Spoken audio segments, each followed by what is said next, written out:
To kick off with some adventurous energy, prepared to be inspired by our keynote speaker, Sheikha Asma Thani. I've had the pleasure to know and admire Sheikha Asma ever since my own journey began in Qatar many, many years ago. I've seen her flourish as a young woman with a thirst to take action and make it happen. As the Director of Marketing Communications at Qatar Olympic Committee, this career role does not define her. She's also the first Qatari woman to ski to the North Pole, rather Qatari person to ski to the North Pole, highlighting the sheer capability of women. I cannot do her justice by speaking anymore, so please welcome Sheikha Asma to the stage.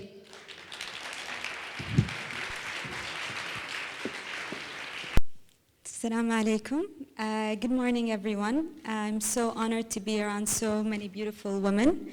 I want to introduce myself first. I'm Asma Thani. Some of you might know me as the Director of Marketing and Communications at the Qatar Olympic Committee. Some of you might know me as the first woman to ski to the North Pole from Qatar.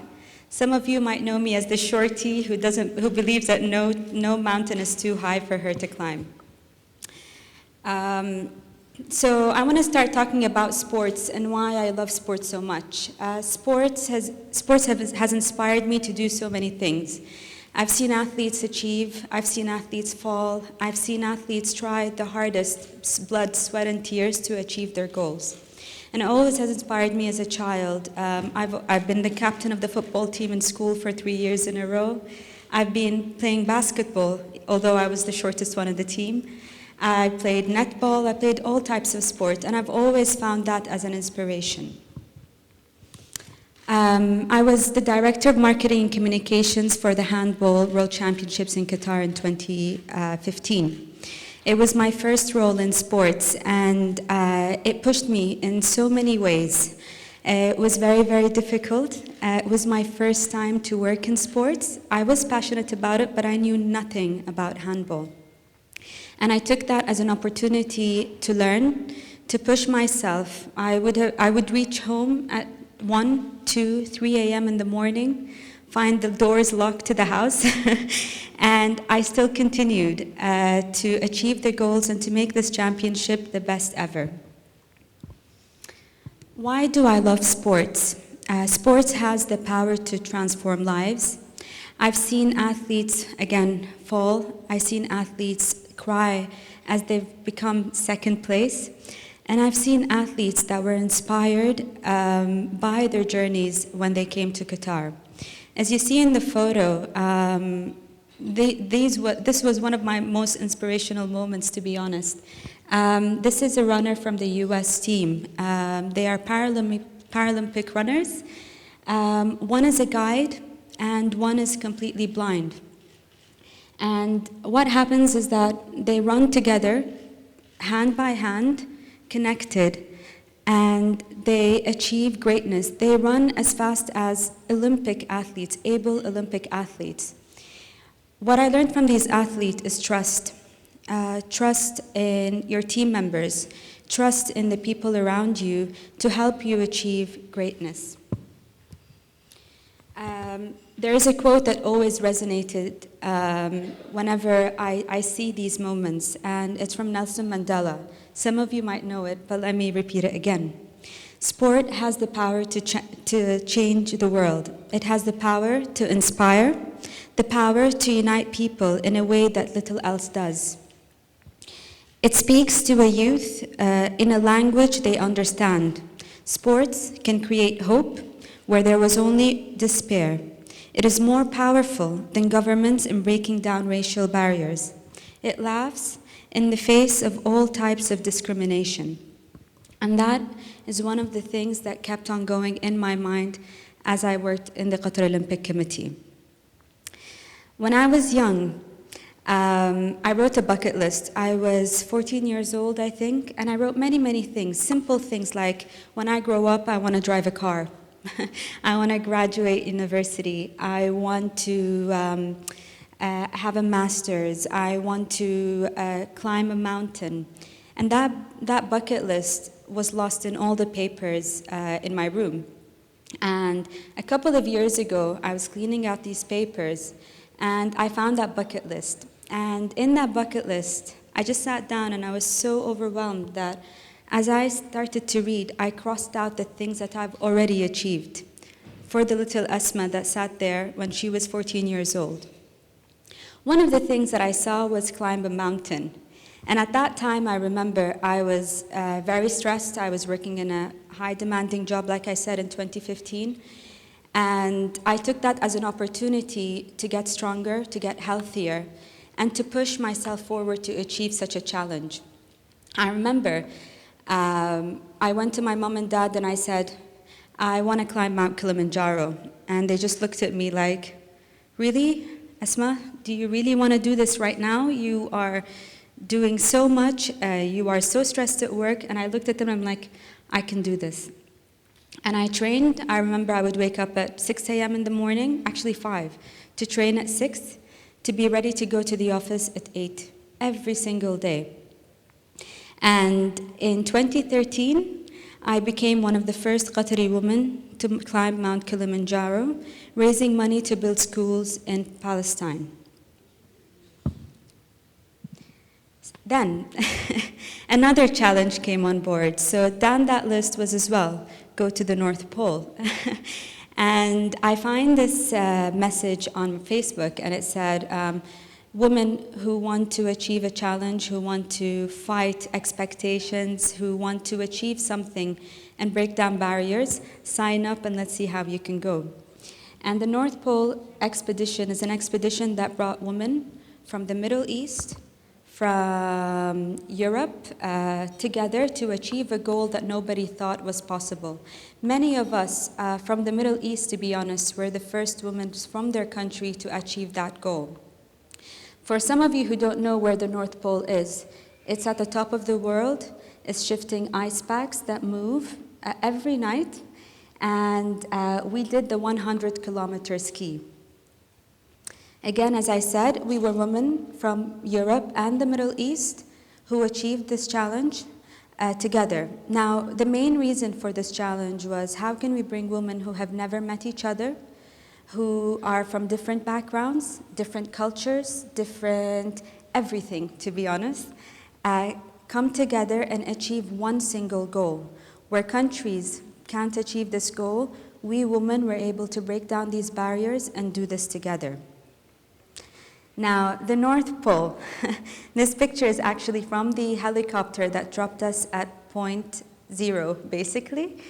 And I remember as we flew in, we saw the rigid ice packs, and all of us were looking at each other in fear and saying, why did we do this?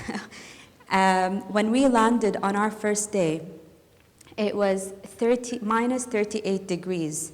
It was so cold that our eyelashes froze. I've never felt this cold before. And I was sitting there and saying, you've done this before, it's okay. Now, for the North Pole expedition, it was an unguided expedition. And an unguided expedition means there is no one there to show you the way. We had to depend on each other, one woman to another, basically. We were our, our lifelines. We actually had to trust the woman in front of us and the woman behind us to remind us if our face felt too cold or if we can still move our fingers, because it is so cold and so tiring that you forget if you are okay or not.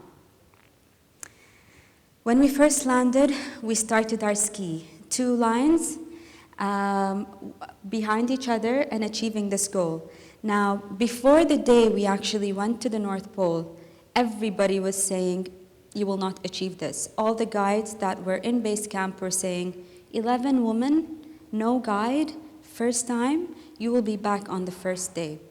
They all put us down. And we were like, nope, we will make this happen.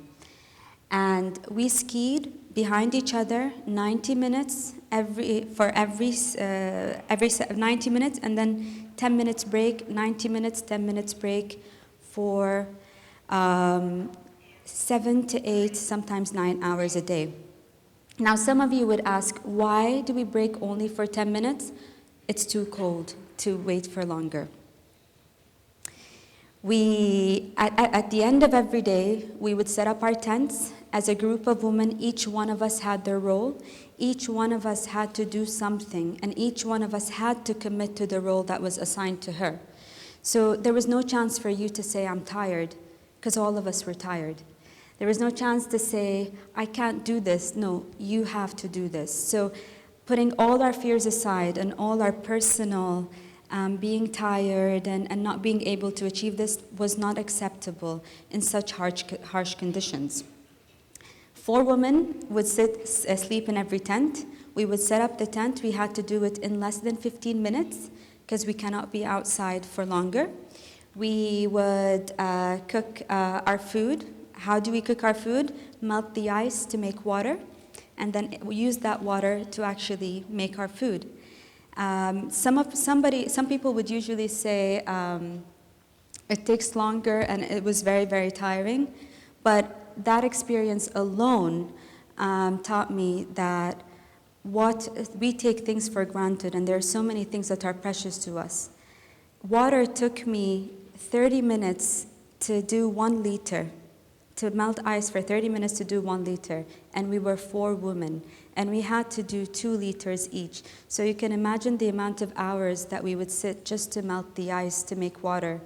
And it's something that is so available right now, but there it wasn't. This is a picture of me halfway through. As you can see, everything froze up, everything was tiring, everything was cold, but we always had to continue. There were times where we had to cross crevasses. It goes down very, very deep, so we had to work together as a team. We had to continue even though we were tired. We had to communicate, and communication was key.